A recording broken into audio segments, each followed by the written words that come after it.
Well, to quote a wise gentleman by the name of Excalibur who does broadcasts for AEW, got to give the people what they want. So after high demand and for some viewers, they are glad that we are back to entertain them. We are back for another edition of the Mizzle and DuB show. I am DuB. That is Mizzle. And as you can see, he's on one today because he is wearing the Bloodline t-shirt and he's waiting for another special package. I think his second all-time favorite shirt, next to the one that he wore on Monday, I think his next favorite shirt's coming in sometime today. And I'm pretty sure the next show we do, he'll probably wear that t-shirt. I'm pretty sure about it. Don't tempt me because I might bring the music too. I wouldn't doubt it one doggone second. Anyhow, lots of things to talk about today. We might as well just get into it because this is this subject has been ongoing and it's been confusing and I really just don't try to understand it. But the latest has been that despite requests from multiple people that used to work for the team without a mascot, but Roger Goodell says that he will not pursue releasing those emails involving the team that plays in Landover, Maryland. Now, Mizzle and I have really not talked much about this subject because it's a subject that really does get on our everlasting nerve, and you're tired of hearing about it every single day. And we try on the show not to beat the dead horse with a stick per se, but okay, we knew leaking out Gruden stuff made him the official sacrificial lamb, made him the scapegoat per se, to say the least. You know that. But it's a whole lot of worse stuff involving the team in Landover, Maryland. Topless cheerleader pics. Who knows what else was going on between Bruce Allen? Who knows if Daniel Snyder was involved? I mean, Daniel Snyder, of course, over the last year has had enough dealing with this slap anyway, which of course has caused the fan base to want him to sell the team. Then he finally had no choice but to get rid of the Redskin name, to which finally next year, 2022, they'll have an actual mascot, which we don't know what the finalists are. But, and you and I had discussed this, thinking that, you know what, Goodell's not going to do anything because obviously he's employed by the owners and does, in a sense, does what the owners tell him. But somewhere down the line, there has got to be a moral code to do the right thing. Given what's happening given what's going on with the whole Chicago Blackhawks situation in the NHL, which is just God bless that man. Bless that man. Just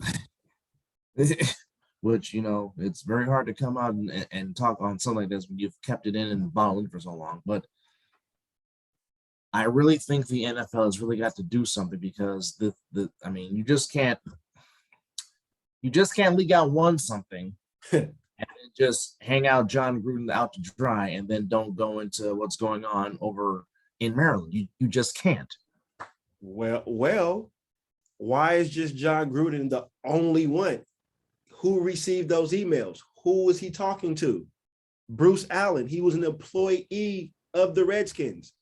So why we're not going deeper into that? And I know we tapped on this in one of our other videos. I am not defending John Gruden at all. If he said those things, well, like I said, he did say they got emails of it, so he said it. Then he got to go. There's no place for that in any sport or any human being. If that's how you feel, fine, keep that shit indoors. But it wasn't just him. And what I'm thinking is, what does Daniel Snyder know with everything else in the NFL? Because they are sure protecting that franchise and him, for sure. I don't think it's more of what does he know. It's more of what is he hiding? Because apparently something is hiding. There is something that the NFL does not want, the public does not want its fans to know involving him. And I mean, there's been, again, we've talked about topless cheerleader pictures, and then former employees of the organization have come out and said there's been harassment, sexual harassment, sexual assault, maybe verbal assault per se. So obviously, something is going on in those offices in Maryland involving this franchise. Yeah. And I know that Mr. Snyder was very pro wanting to move the team actually back into the District of Columbia because, as we know, where RFK stands, it's supposed to be torn down and a new stadium supposed to be built there, which would be right smack dab in the heart of the fan base of the team without a mascot, as we know. Yes. As we know, FedEx Field has had issues. It's, in my opinion, the worst grass turf in the NFL. Milk can't even say that.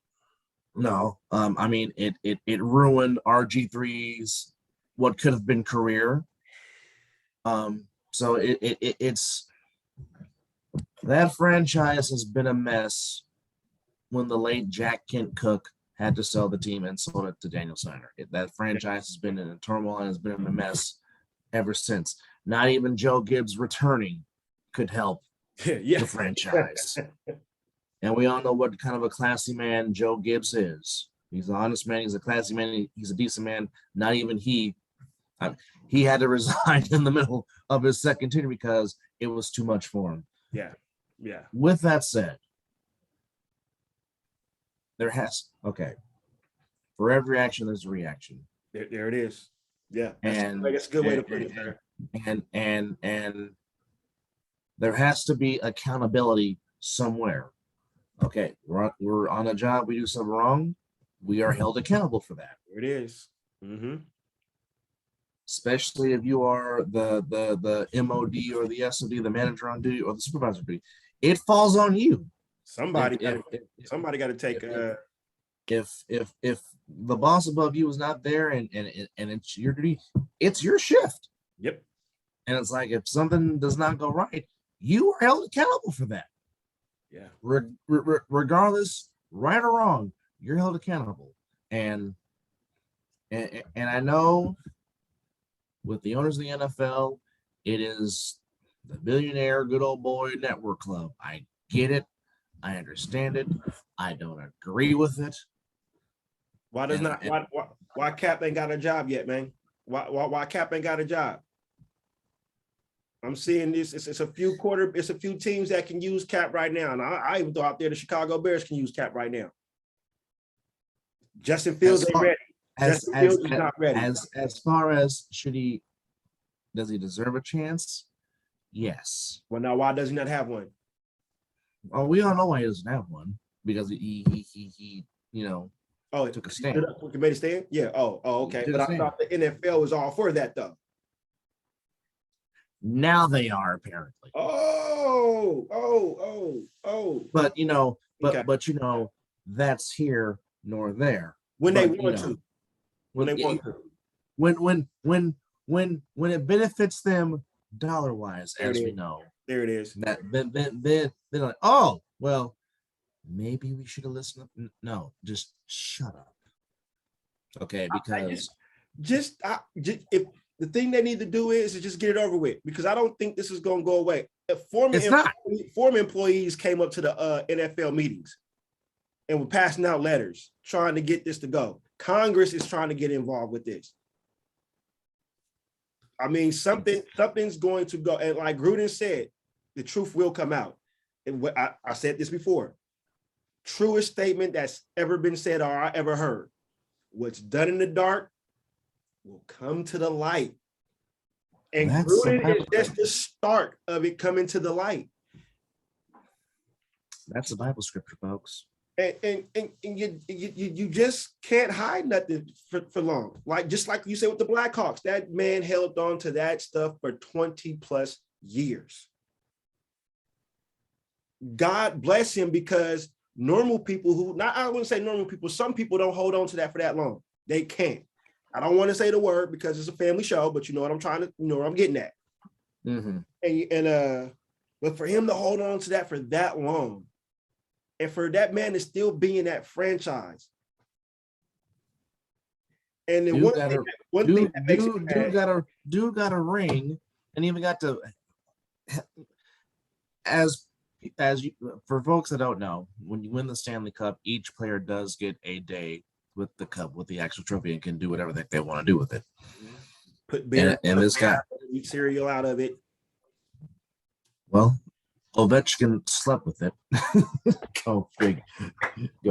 Go figure. But to quote what you say, that there's a passage in Luke 2:3 where it says the truth will come forth, and it always does. So it's like, as our mom always say, repent quick and get it off you, man. Because again, that is a burden you don't want to carry.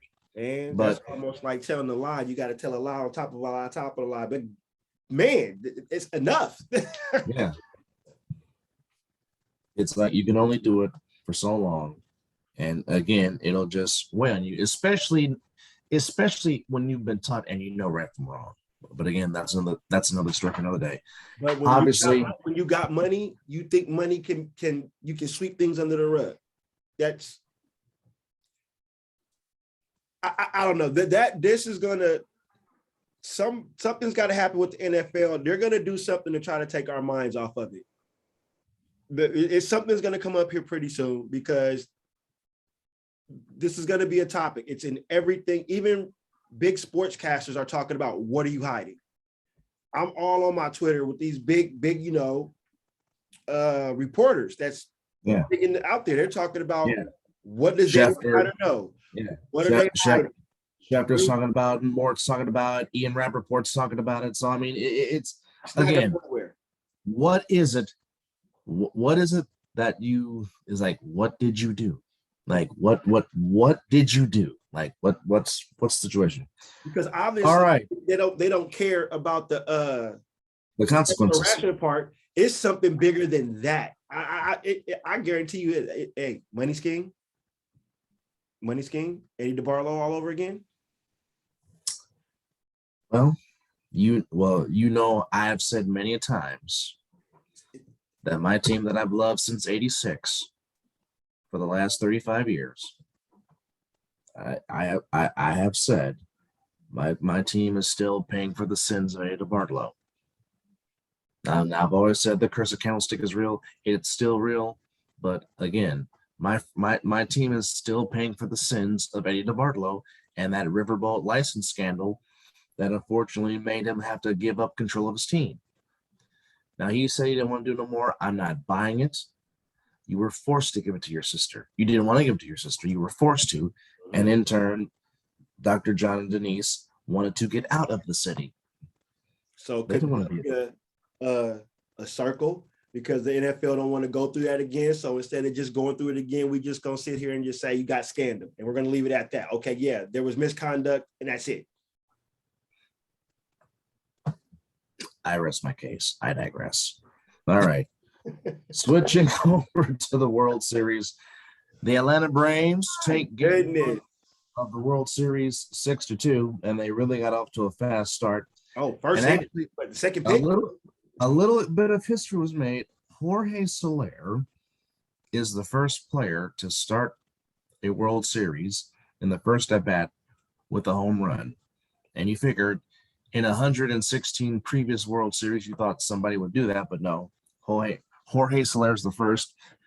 The Braves got 2 in the first, 3 in the second, and pretty much really never looked back. Yeah. And unfortunately for the Braves, Charlie Morton will be out for the rest of the series with a fractured fibula. But here's the salute. Iron Man.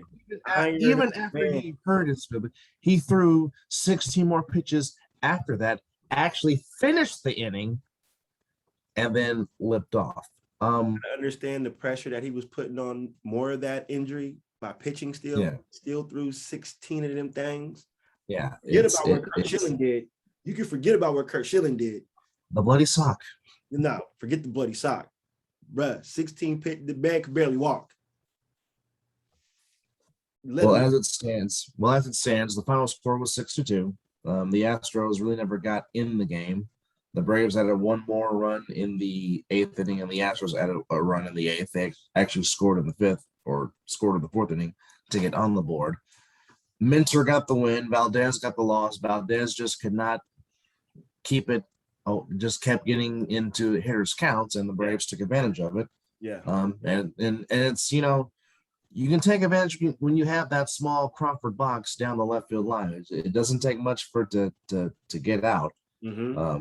And seemingly for the Astros, and here's something that just that came to my mind this morning.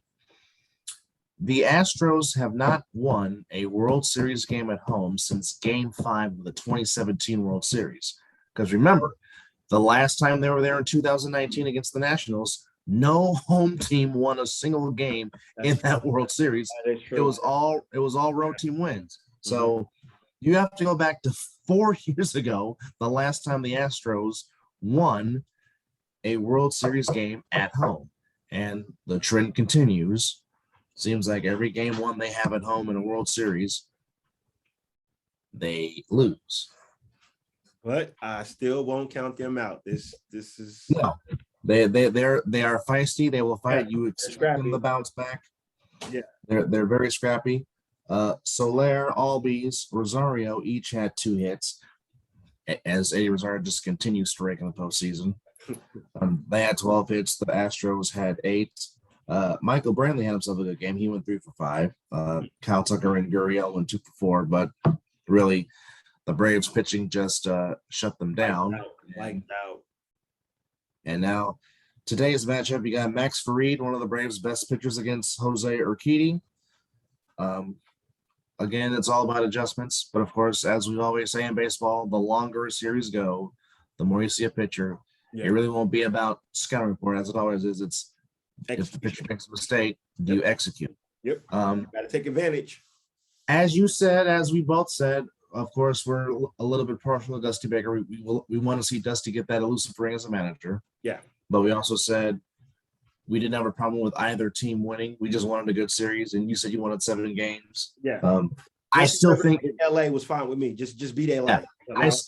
I still think it'll go 7 games. Yes.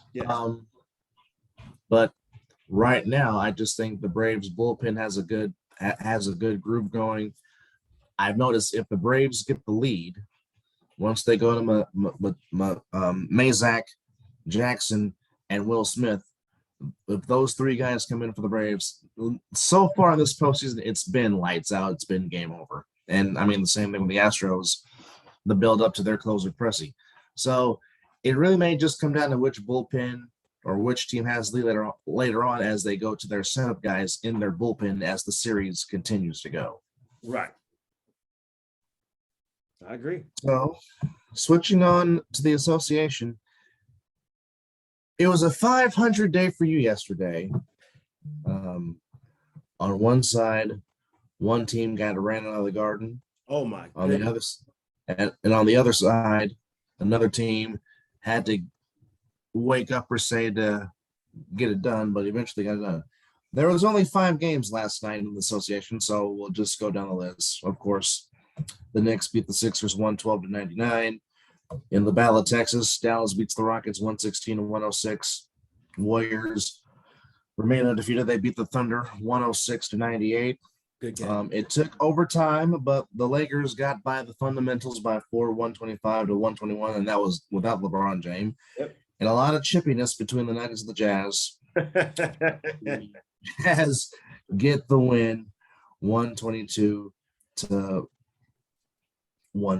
But tonight you got a full plethora of games.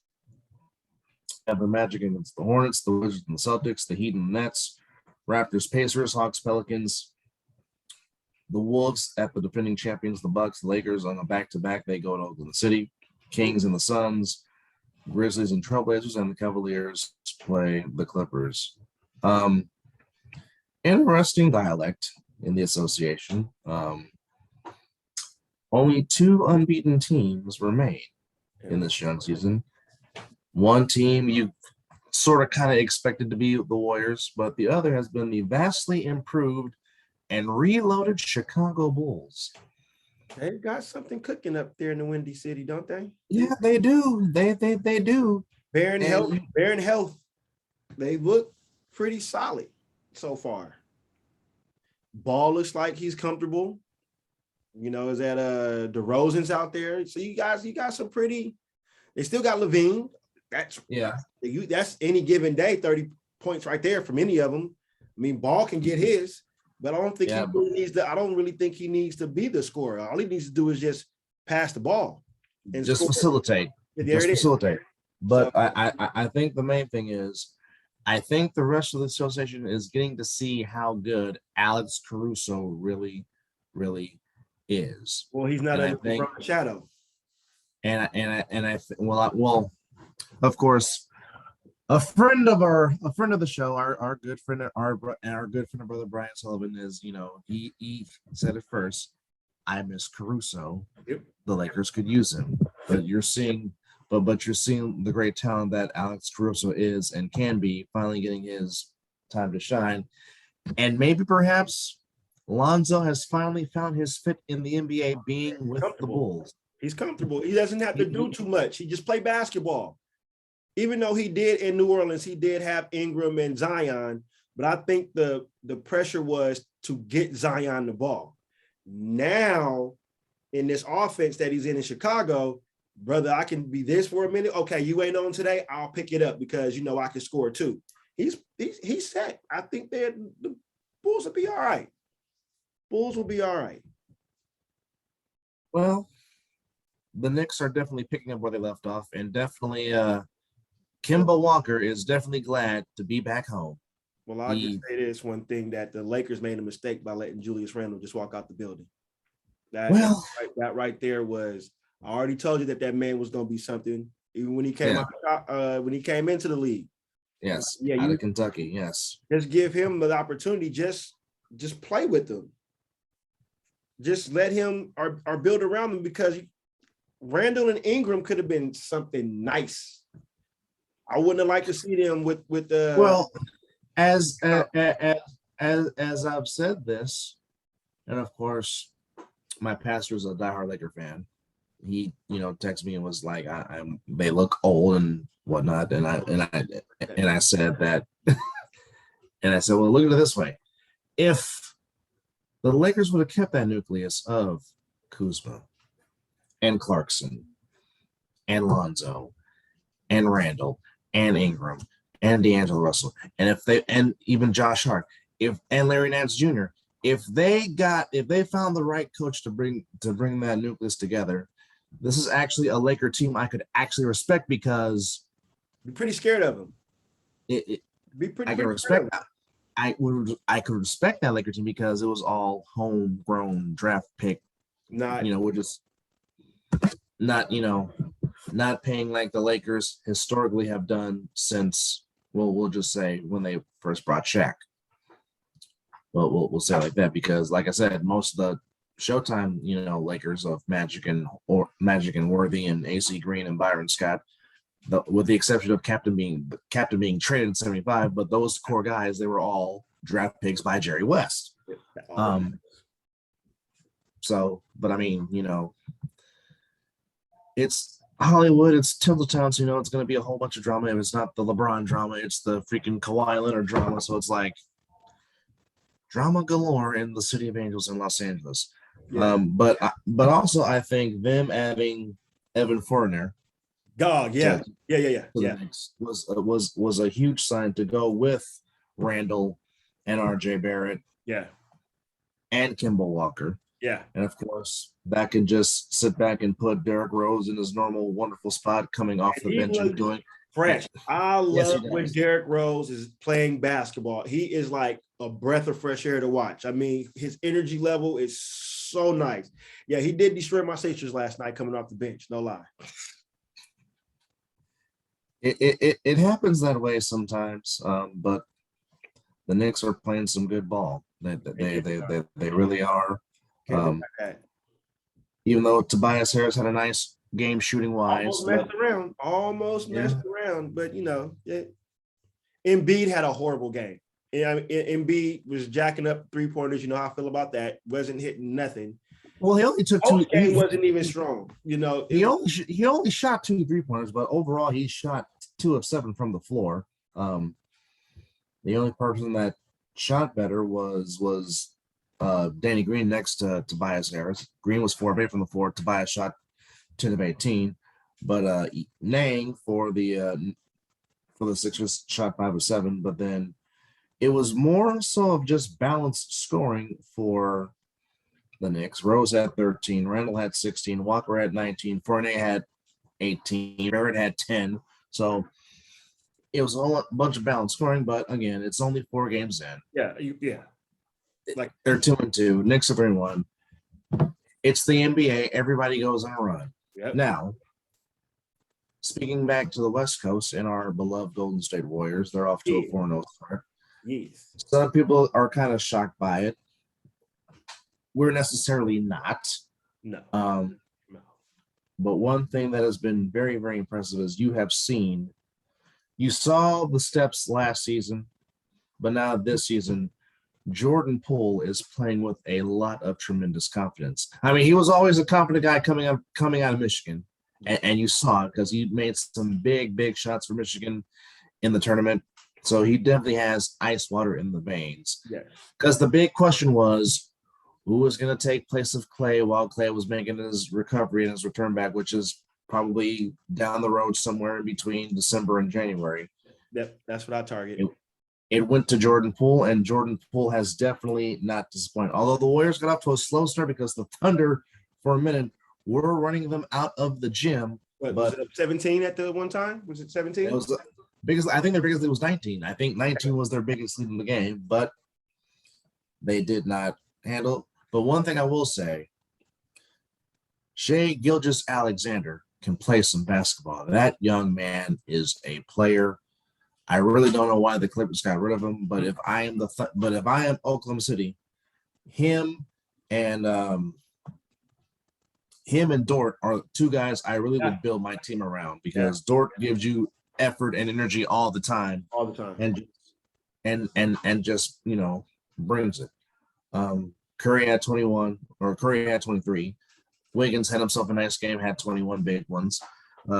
Damian Lee, the brother-in-law, with 20 off the bench. Wait, can we just say that that's one thing the Warriors always have? They always have a supporting cast, even if from injuries. If somebody get hurt, they find somebody that fits right in.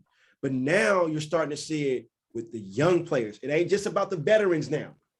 You got the young talent starting to understand what we're trying to run, and you're getting it as you see Poole, as you see Damian Lee. It ain't got to be just Curry and Green, or when Clay comes back. And we still ain't got the young fellow Wiseman back yet. So imagine when the pieces come back, and they're doing this right now without the full-fledged. And what can I say? It's just a beautiful thing when you see number 9 on that floor, and it's Iguodala on the back. Oh, yes. Not exactly playoff Iggy yet, but I mean he No. But it's just his coaching on the floor with the young knowledge. Well, I mean, if Draymond Green is the heartbeat of the Warriors, then Andre Iguodala is damn sure the glue to the Warriors. Oh, most definitely, because he's also the coach on the floor. Draymond Green is going to be that coach that's here. Yes. I'm here. I'm here, but I'm coaching you. Iggy gonna be on the floor, doing what he do, leading by example, per se. Not saying that Green's not leading by example, but Green is more vocal than Iguodala is. But yes, them 2 together, man, and just let Curry do what he do best, man. Just shoot from Palo Alto, man. Steph's gonna Steph. Just shoot from Palo Alto, man. That's just what he's going to do, because as Stephen A. Smith said, Steph Curry is the greatest shooter God ever created, and that's saying something. I mean, right there. I believe he will break the record this year, easy, hands down. It won't be that. No, he's I know he's 100 and something some odd away. So sometime he'll have that before the All-Star break for sure. Yeah. For sure, probably in a month. He'll probably have that in a month. I wouldn't put it past him. Just the way he's shooting right now. But let's just go back to what he said game 1. I've never heard a player say they had a triple-double and their game was trash. Yeah. And he ain't had no trash game ever since then. No. Well, he bounced back just nicely against the Clippers, putting up a 45. And then the I really don't know why Paul George asked him to do this. He's like, "Hey, you got to give me one." I'm like, "Okay, well, I'm gonna shoot from the Mission District. There you go. You happy now?" Man, he shot that from the Coliseum in Oakland, bro. He dialed in on that one. He was just letting you know, bro. Get on Bart. Just go ahead and. But yeah, the Warriors are playing good basketball, but we would expect nothing less. They got a great coaching staff. Everybody on that Kerr staff could be a coach somewhere right now. I'm just they really could. That, They I'm just glad really that we're really. keeping this nucleus together for a while. And let's we had the feeling with the Giants. Let's go. I'm ready to swipe the plastic and get another championship shirt with the Warriors. You know, just go ahead and what would it be even better? Since the Giants couldn't take out the Dodgers, how about them Golden State Warriors? And the Warriors take out the Lakers. Take out them way. That would be the icing on the cake. That there would be nice. Well, like we've always said, the one thing that we really never had was the Lakers and Warriors really being good at the same time. It's pretty much never happened because a lot of times when the Lakers have been at their dominant best, it's always been like this. Yeah, it's teetering. Because tell you what, that year, if Kobe didn't tear his Achilles that year, that was going to be the matchup that we were going to want. Because the Lakers were darn good that year, and the Warriors were too. And then we possibly could have got that matchup. Well, Kobe was going on a "we believe" tear like Baron Davis, trying to get that Laker team into the playoffs, and unfortunately, his Achilles gave out. Yeah, and we all know what happened after that. Yeah. Which I've always said, unfortunately, the one. I mean, it wasn't Kobe's will that gave up on him. Unfortunately, it was his body with all those taxed minutes he was playing. It finally came to him. And now I'm thinking now the same thing is happening to LeBron because LeBron did not play last night. I agree. LeBron's gonna want to play, but if they want to make the long run, he's gonna have to Kawhi Leonard this season. Now, before we get to tomorrow night's game between the Cardinals and the Packers, there are some very intriguing matchups in college football coming up this weekend. Boy. Yes. Last week wasn't no pushover either. There was some damn good. It was not. There was some there's some very good games, but of course, it's always big time for me when it's the world's largest cocktail party between my beloved number one team in the country, the Bulldogs. Hunker down, go Dogs, and the Gators in Jacksonville. We'll get into that later on, but boy, East Lansing, Michigan might be the place to be with number 8. Sparty, Michigan State taking on number 6, Michigan. 7-0 versus 7-0. Somebody's O has got to go. Where it's going to be at Michigan State? It's going to be in East Lansing and Michigan State. Ooh, it would have been that big house though. Yeah. But East Lansing ain't no joke either. East Lansing ain't no joke either. It's not. The big house would have been a good ruckus for that type of game. Yes, you got number 20 Penn State against number 5 Ohio State at the Big Horseshoe. That's very interesting. State coming off that big loss. Yes. That might be a good one. Yeah. Another intriguing matchup is BYU versus Virginia. Both teams are 6-2. Quiet. A very quiet 6-2. Ole Miss versus Auburn. Both teams in the top 25. That's very interesting. Yeah. There might be no defense played in Norman, Oklahoma on Saturday when the Red Raiders and the Sooners get together. Because normally when those two get together, there's absolutely no defense played. This is what your defensive coordinator does with the playbook. Yeah. Just prepare to just be down there in overtime or something like that, unless there's a extra pointers, something, or field goal or something, because I don't even think we might even get field goals. Just plenty kickoffs. Yeah, just get a lot of oxygen. Yeah, please do. Lots and lots of oxygen. Well, normally this would be a blowout, but the struggling Clemson Tigers play your Seminoles, who are honestly, I'm not getting my hopes up because this is still Clemson. This is still Dabo Swinney and his team. Yes. At any given time. But yes, they are struggling right now. But the Seminoles chop them down. Playing a lot better. Hey, I think they found the quarterback. Oh, the one thing, but see, here's the one thing, and I have to use your team as an example. Florida State can run the ball. Yes. Their past wins, they have won the game by running the ball. The football. Yes. They damn near ran for close to 400 yards. Yeah. Woo! That's rushing, no passing. Yeah. Rushing. Yeah. The big uglies are getting the job done in front of you. Running for almost 400 Every yards. time I looked up, somebody was gashing, and I'm like, all day. But see, when they lost, besides the blowout that they took in one game, they went away from the running game. They tried to be pass happy. Our big boys up front need to set up the passing game. You got to get them get them upfield. Get their bodies moving first. Don't plan them. Get them upfield. Oh yeah. So if they get the running game going, and can you please let me know is this in Tallahassee or are we in North Carolina? It's in South Carolina. It's in Death Valley. Okay. It is a road game. Okay. With that, you know what? I think that'd be kind of good because that means we're gonna have to rely on the running game because it's gonna try to cry out the noise. So maybe they'll stick to it. So I'll be dialed in on that game. Yes, indeed. It's just in breaking news. Oh. Triple G versus Murata, December 29th, middleweight unification bout in Japan. Ooh, going to the land of the rising sun. Interesting. Well, now, so like we say, Gennadi's back in the fight game. Yeah. Okay, go ahead, Triple G. All right, I'll take boxing all day. Yeah.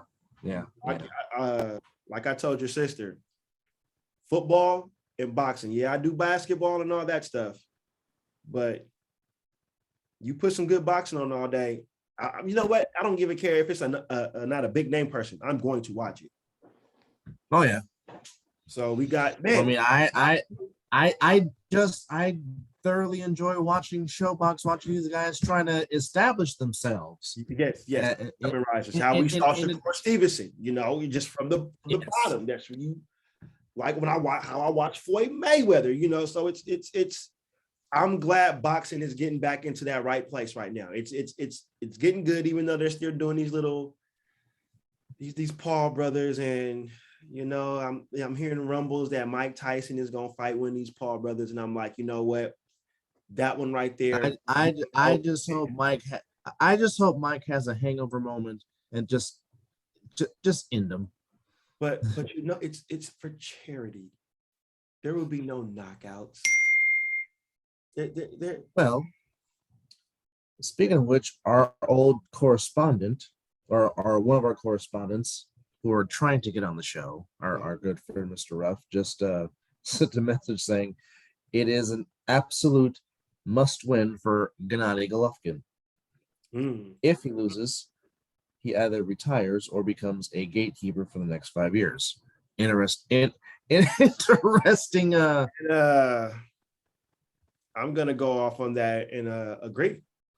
I mean, he had multiple opportunities against Canelo, which I don't see anybody beat Canelo right now. That's just only person that can beat Cinnamon is Cinnamon right now. Right now. And again, I love Caleb Plant. I love his story. I love. He's a great boxer. He's a damn good fighter. I just don't see him beating. I just don't see him beating Canelo. I don't. This guy. But I still think it'll be a very intriguing fight because Plant's going to give you everything he's got. He's not going to quit for nothing. Yeah, but as we sit here and say this, any giver's punch can. All it takes is one punch. I'm just going to say that Caleb Plant can't go in there and handle business. I'm just thinking that Canelo is just sitting at the top of the class right now. It's just handling business. Like I said, you can have him and Bud as 1A, 1 and 1A as far as best pound for pound in the fight game right now. Yeah, straight up. Now we would preview this game. We try to do it the last show, but we didn't. But if you are a football fan, oh my gosh, tomorrow night get your popcorn. might be the game for you on center stage. We have the 7-0 Arizona Cardinals, number one seed in the NFC, in first place in the NFC West, taking on the 6-1 Green Bay Packers, who would be the number 2 seed. Again, as we said, we thought the Cardinals would be better, adding J.J. Watt, getting the return of Chandler Jones, adding James Conner, adding A.J. Green, even though they don't have Larry Legend, who has decided he's not going to play this year. Don't know if he's officially retiring, but he's not there. A lot of people thought the Cardinals would improve. Would improve. We didn't think they would be 7-0. Yeah. In front of the Rams. And the Rams are only a game behind at 6-1. So right now, as it stands, you have actually you kind of have a first place tie with the second seed because the Packers and the Buccaneers each have the same exact conference record at 6-1. So that obviously would go into a tiebreaker, but the Packers are 2-0 in their division. The Buccaneers play the Saints, but unfortunately, as it stands right now, Davante Adams is in the COVID list. Lazard will not be playing in the game. Yeah, I believe he's out as well. Cliff Kingsbury just came back from getting off the COVID list. So it's a very, as I said on Monday's show, whenever these two teams get together, you do see a whole lot of magic. Now, mainly it's because they play each other in the playoffs, but when these two get together, magical special things happen. So I'm expecting a good game. Both teams, for the most part, are relatively healthy. It just may come down to who has the ball last. Is it in Murray's hands or is it in Aaron Rodgers' hands? And can anybody on that defense, be it Preston Smith or Jalen Smith or J.J. Watt and Chandler Jones or Isaiah Simmons or Budda Baker, can one of those guys get to the opposing quarterback and have him go down and have him go down hard?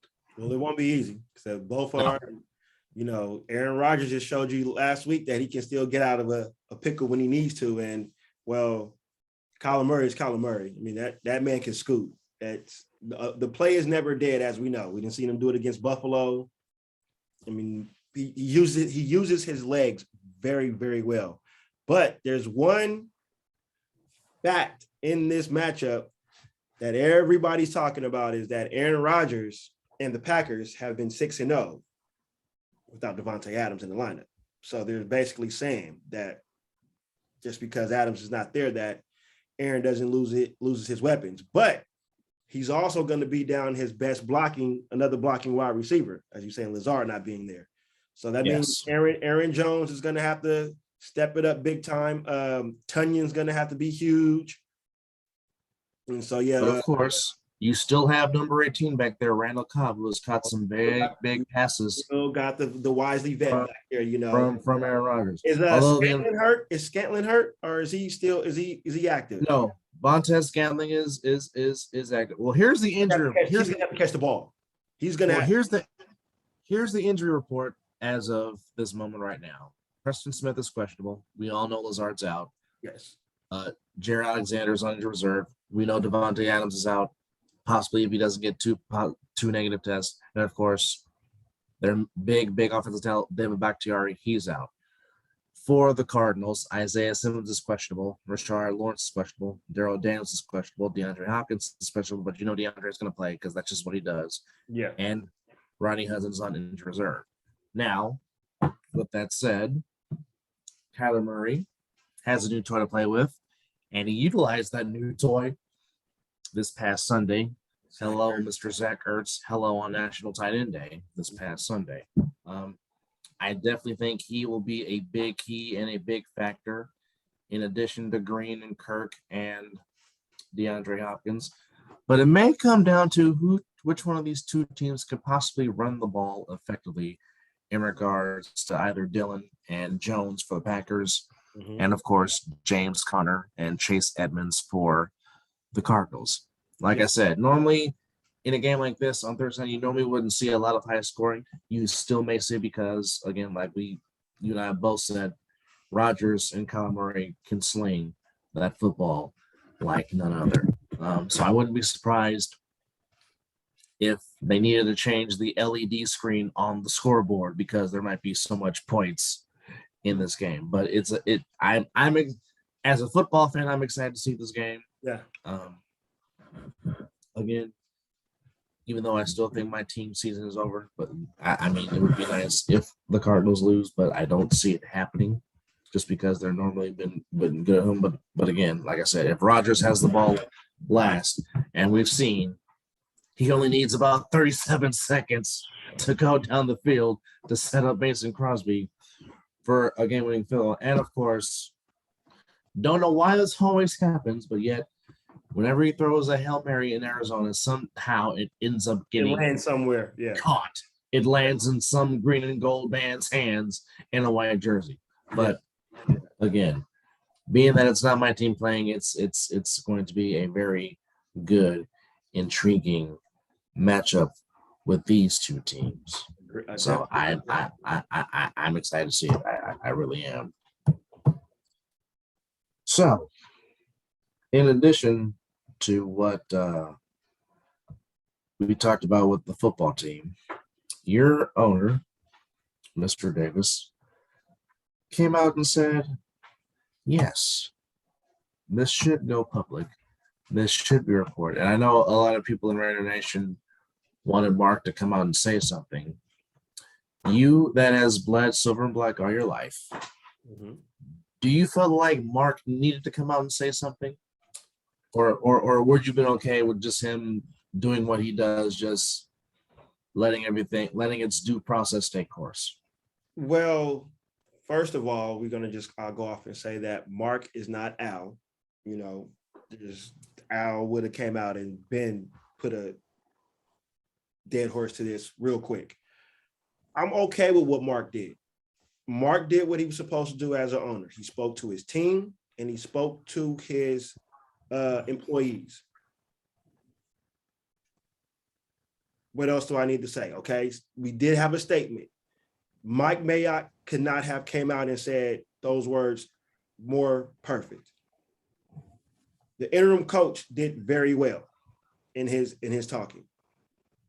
The captains of the team came out and talked very well. Mark, as an owner, had to still dissect what was being tossed at him. Go through the due process and do its due diligence. Yes. Which the Raiders have been doing since Mark has taken over. He told you, I don't know squat about the football operation in. I'm gonna trust my advisors and I'm gonna hire the right people to run the football operation.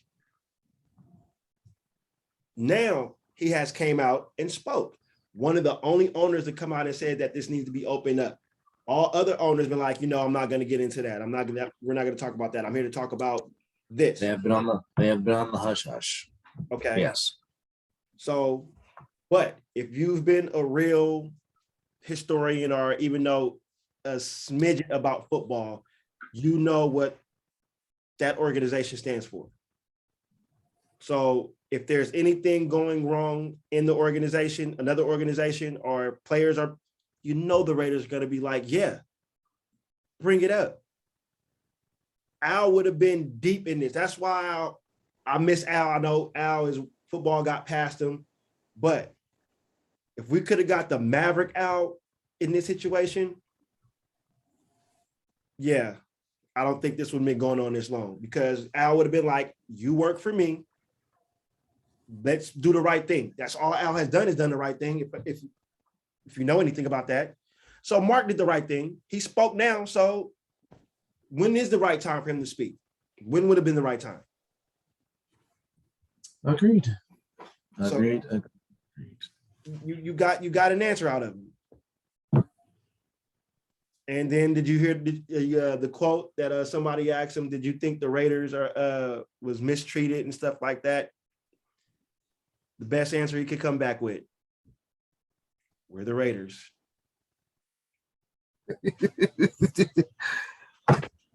that is as poetic and appropriate, and the only answer Mark could have said. Well, that's what Al gave you, probably with a bird in the mix of his finger. But yeah, we're not gonna, Al.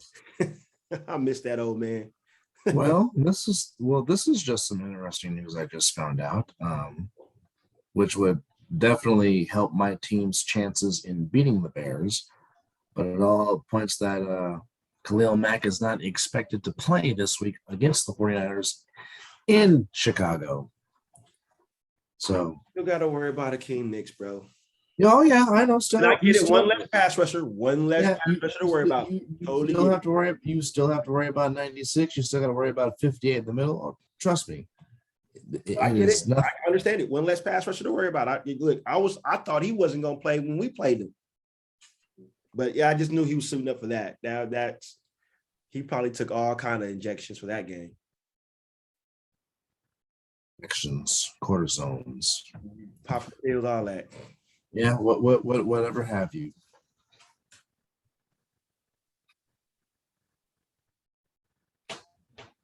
Lawsuits galore. Who?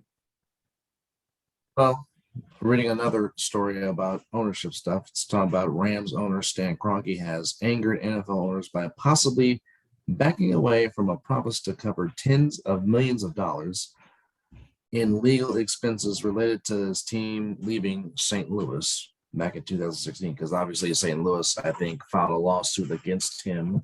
They did. I remember that. For moving the team out, but it's like, hey, I have the money. I want to bring them back to Los Angeles. And it's almost like tough luck. Because, the Rams need a new stadium. The Trans World was adequated.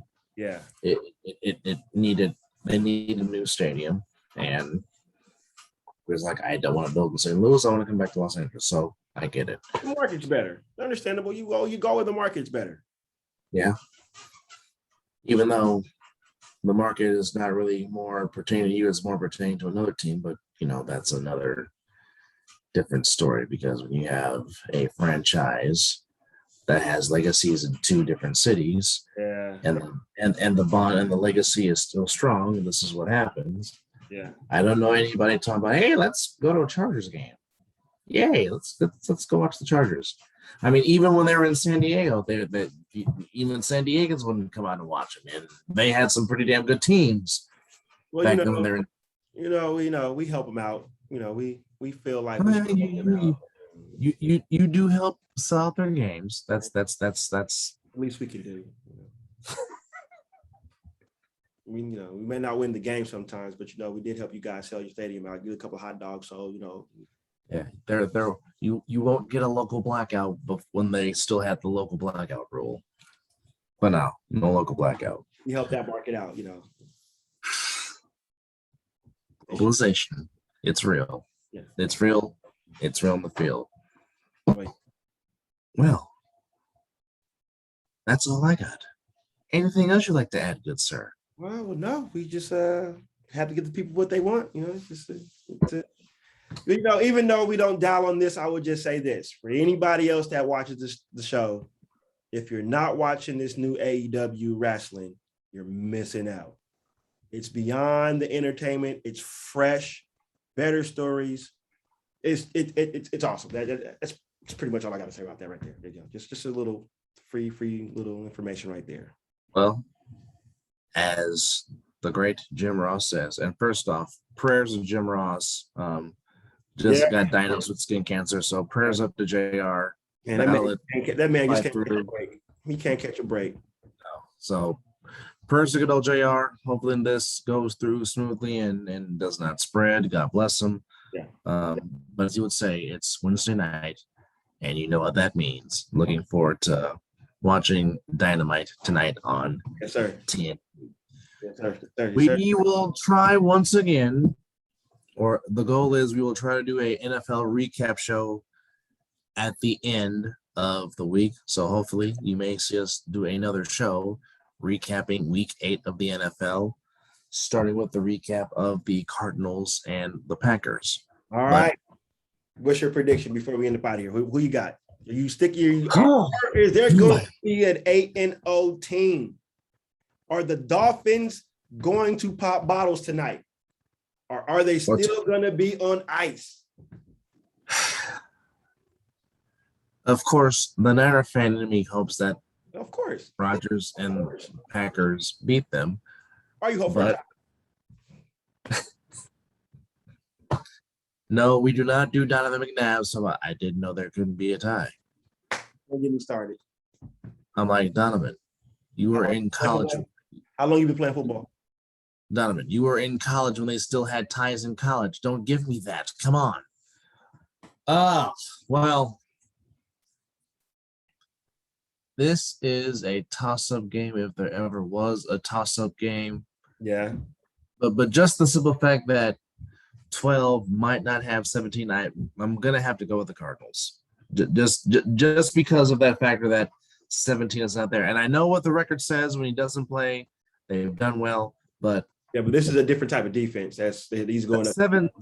17 does so much when he opens the field. He opens up the field. Yeah. Everybody. Yeah. Even though double, triple team, some way, somehow the ball still finds him. Yeah, I give a slight edge to the Cardinals. I think the Cardinals will win by, I would say, 4 to 7 points. But it definitely will be a close competitive game. But I am going with the Red Sea. I am going with the Bird Gang, if you will. So you're saying the bottles are still going to be on ice tonight? The bottles are going to still be on ice tomorrow, but eventually the 72 Dolphins will be popping the champagne. It's so hard to go against Aaron Rodgers. It is. It's like, it is. Yes, he doesn't have Devontae Adams. He doesn't have this, but the man knows how to put the ball on anybody. All they got to do is catch it. That's all they got to do. So, with that being said, you said there wasn't going to be much defense in this game. I got the Packers winning 30-24. Oof. 30-24. That very well could be. Well, some more breaking news, and it just continues to get just very crappy for my team. Oh boy. And I know some people are already going to call him a bust. But so perhaps Javon Kinlaw may need season-ending surgery on me, which is unfortunate. And like I said, I know some fans are gonna call him a bust because he hasn't been able to stay on the field. As we always say, your best ability is availability. But that's the latest situation involving my beloved football team. And on that note, I'm going to be quiet now. Well, we thank everybody for subscribing, and you can also help us out by spreading the word. And we also take criticism, hard criticism, easy criticism. Tell us what we need to do better. Tell us what we want to talk about. I mean, hey, we're open to any kind of suggestions. And of course, guests will be coming on the show. We will get it right. But as of right now, we're still just trying to get our niche back together because we haven't done it in a while. So we're still trying to get our flow back. But once we get the flow back, get our rhythm going, and get a good schedule, we'll get this thing going. But we do appreciate everybody that takes the time out to view us and spread the word. So I thank you. Well, we are definitely grateful that you find us entertaining. So we definitely thank you for that because, like I said, if it wasn't for the pandemic and his idea, because I cannot take credit for this. Wow. Mizzle has to take full credit just because, like, you know what, dang it, we're doing it. The time is now. I'm like, oh, okay, do it live, do it now. Yep. And we'll get better microphones and the setup will get better, and we'll get a theme song and all that stuff like that. Just work with us. It's coming in due time. We will be just fine. Heaven help us if they give us a studio. Oh boy. Well, then there you go. Then, well, yeah. That might have to go on Sirius Satellite. You can't put that on the network. Oh boy. If they give us a desk like Kornheiser and Wilbon, look out, America. Yes, sir. Well, pleasure doing another show with you, sir. Always fun times. Yeah. This has been another edition of the Mizzle and DuB Show. He's Mizzle. I'm DuB. We say good afternoon and good night, Canada. And as always, it's 5 o'clock somewhere. Darn tootin'.